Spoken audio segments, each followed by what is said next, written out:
Welcome back to the Morning Show here on Arise News. I'm Viola Labi. I'm Tundra Viola. The International Monetary Fund and its sister organizations, the World Bank, just recently sounded the alarm once again on Nigeria's economy. Both organizations said it amounts to living on borrowed time. The Nigerian government's continued payment of subsidy on the consumption of petrol, as well as warned about the dangers of the increasing numbers of children out of school.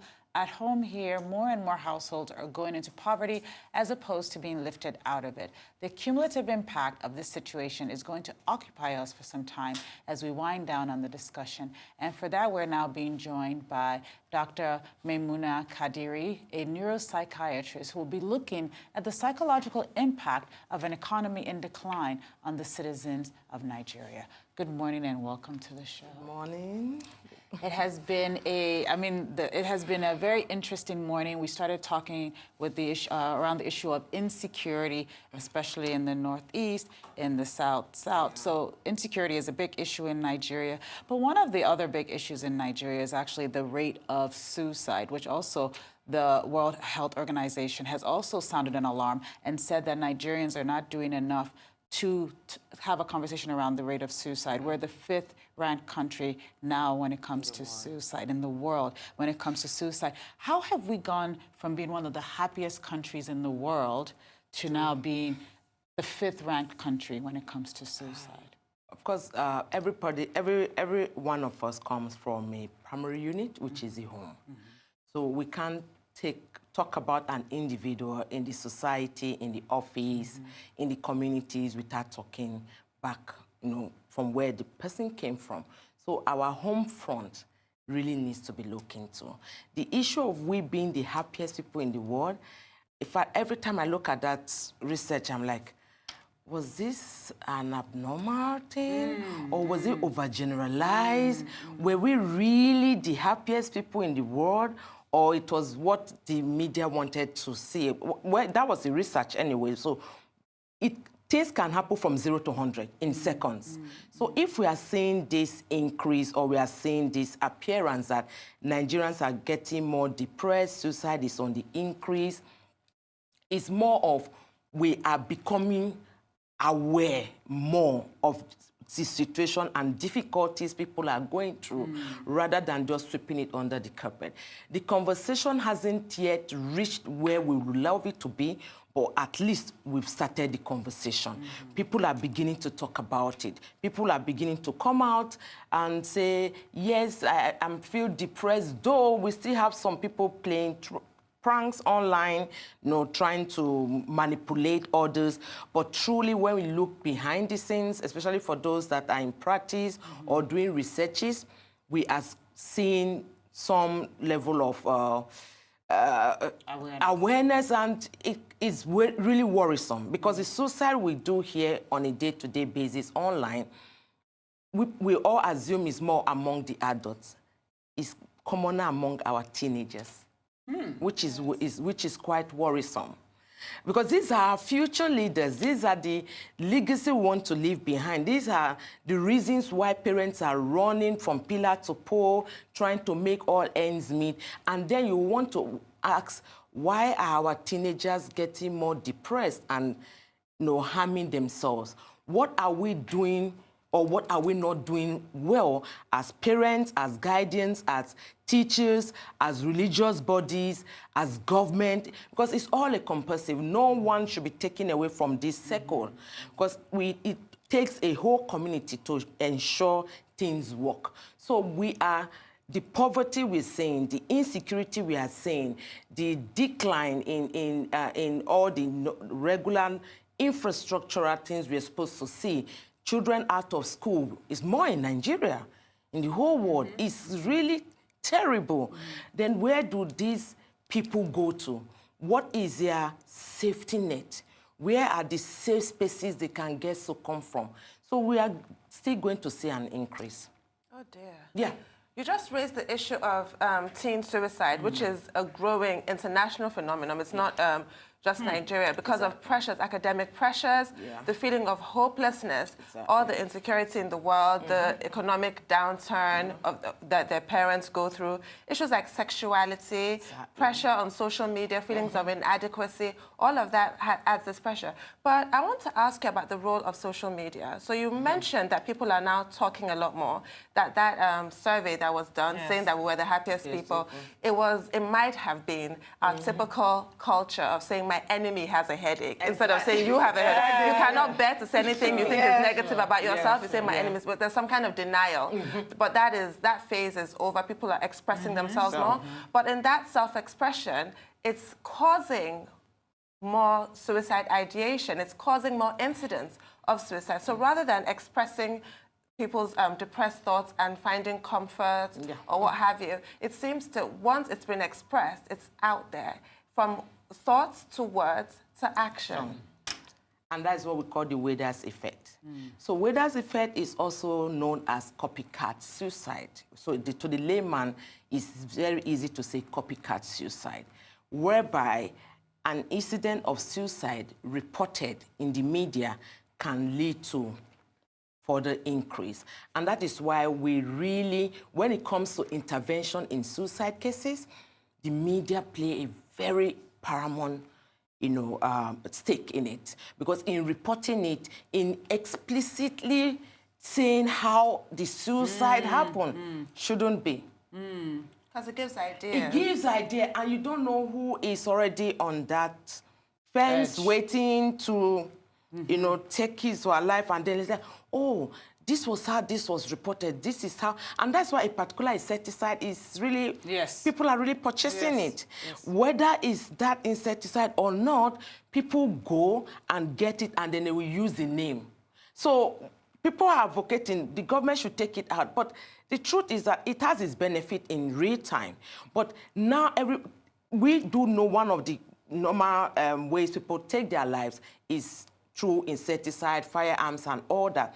But that explicit explanation of how it happened, where it happened, who it happened to, where they purchased it is really not good in suicide prevention. So this is actually educating us now in how we should talk about these things, because I know that there was an incident that happened recently that there was a suicide, and we did mention how this is, I mean, it was actually in the headline of the newspaper. So when we were doing newspaper headlines, it was mentioned that someone committed suicide by this method and that they went to the store to buy it. I mean, it was very clear, and we had a conversation about it. So you're now saying to us that as members of the media, we also need to be responsible in how we report suicide. And so maybe we don't say exactly what the details, and then exposing, because if it's somebody that has a huge influence in the society, and then we are talking about XYZ, this, and everybody has always been looking at this person as a very rosy life,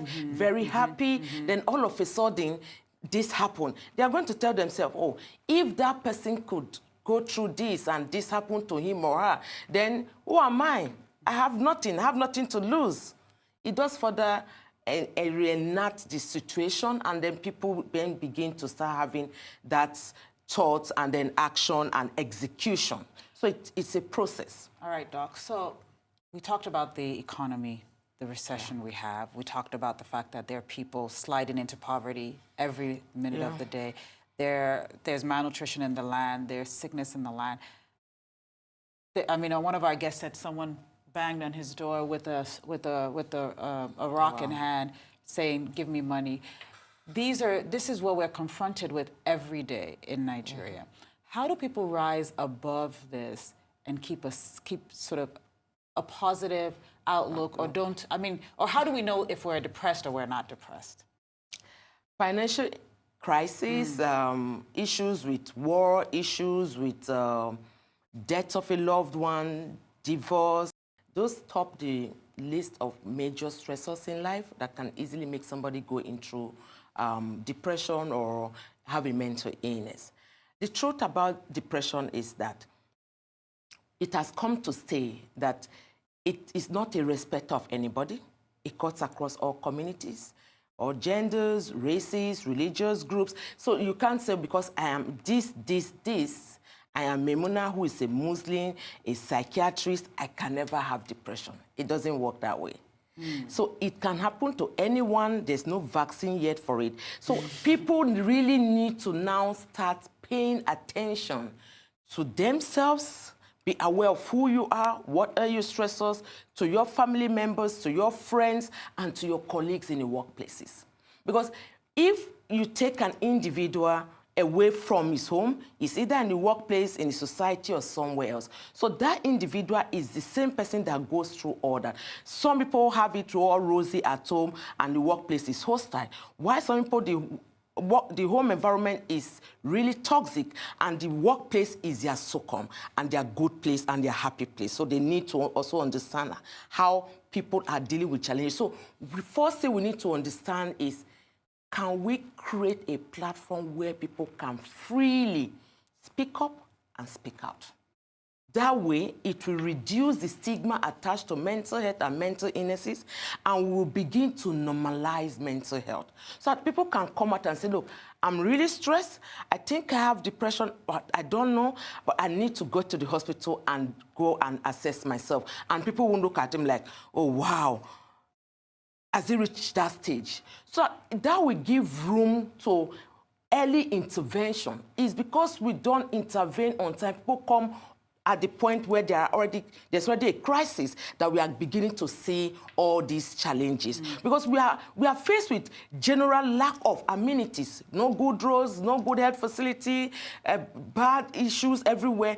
But we have good social support to an extent in Africa and in Nigeria. So that should actually be where we should leverage on, because it's a strength we have.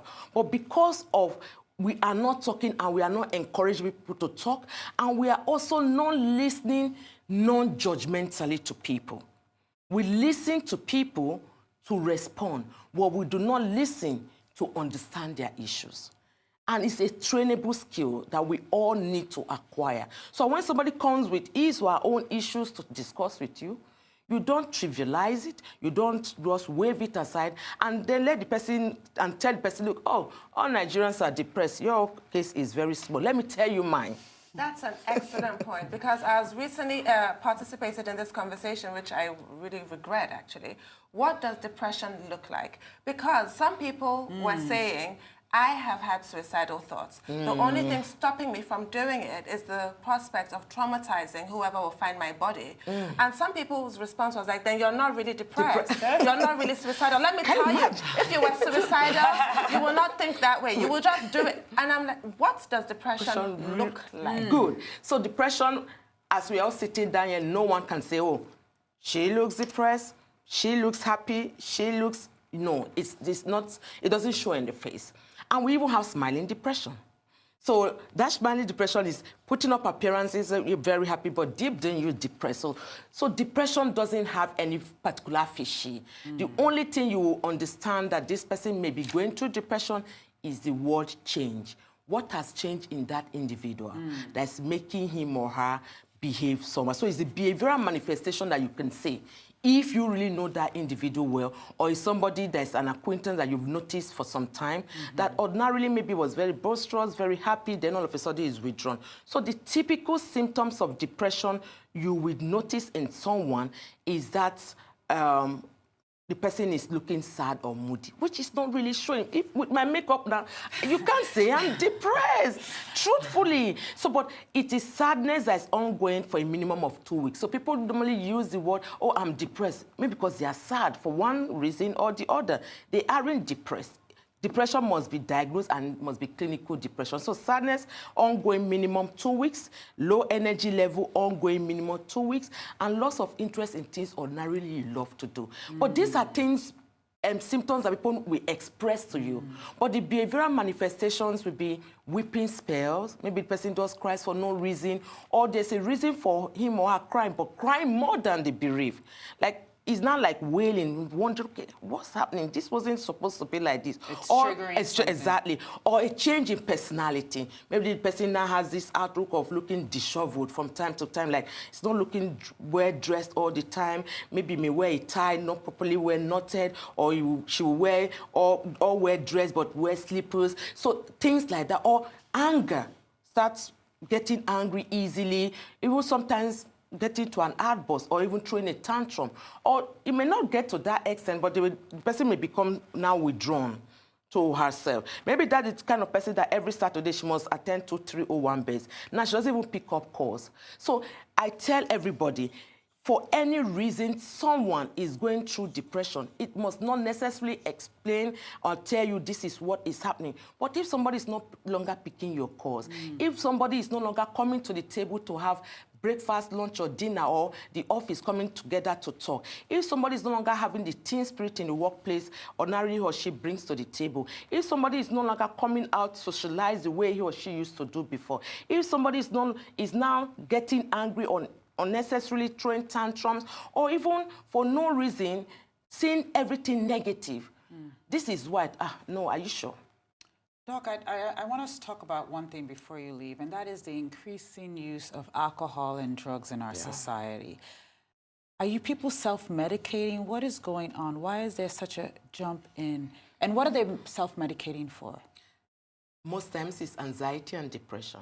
So what is anxiety? What's the difference between anxiety and depression? So anxiety goes under the anxiety disorders, and then depression is under the mood disorders. But they're like brothers and sisters, like hypertension and diabetes. Most times we call them co-travelers. So if you have anxiety, possibility you may be having some depressive symptoms, which may not be so marked, but the anxiety is more. So being anxious does not mean that you have anxiety disorder. It's only if it starts affecting your day-to-day life. So one thing we have found that people that are depressed, that they may have, or it can be a problem, is that they try to find solution.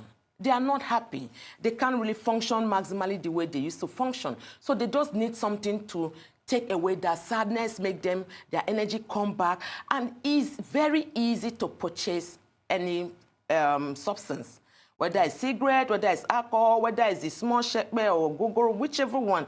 No, there's no policy to say, look, don't purchase this or don't purchase that. And as a lady, it's very difficult for you to go to a club or to a lounge to just sit down and take it. So you rather purchase it, go back home and drink alone. So it's worse in the ladies that drink alone.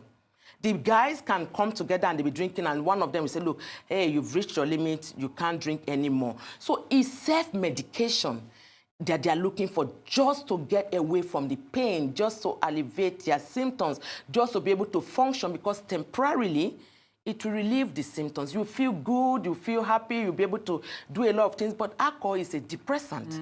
So with time, that euphoria goes up and then you go down, and then all the symptoms come back again. I'm like, oh, I need something. So from there, gradually, from taking, it leads to craving, then dependency, tolerance. That means you are increasing the dose to get the initial effect you had, and then addiction. So from depression, addiction can come in.